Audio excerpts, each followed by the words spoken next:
Il nous a parlé aussi de l'or, par exemple, en termes de valeur refuge, ou encore il nous parlait du Bitcoin qui pourrait justement monter à l'avenir.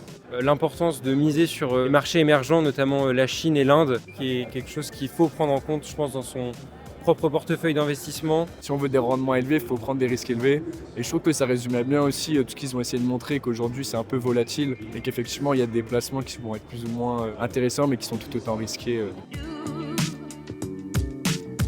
La corrélation entre le niveau de l'or et le niveau des marchés financiers, je trouvais ça assez intéressant de le relever. D'habitude, on considère l'or comme une valeur refuge et on a plutôt cette valeur de l'or qui diminue quand les marchés augmentent. Là, on a vraiment les deux. C'est quelque chose qu'il faut considérer et que je vais considérer à l'avenir quant aux prochains investissements.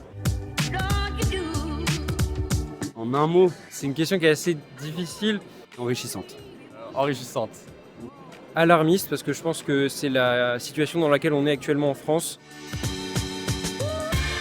En 2026, les marchés boursiers vont rester extrêmement volatiles avec beaucoup de risques économiques bien entendu. Préparez-vous, ça va être les montagnes russes pour 2026, donc une très forte volatilité avec l'or qui restera toujours cette fameuse valeur refuge, la fameuse poire pour la soif. Donc soyez prudents, mais nous serons là pour vous aider à traverser cette tempête.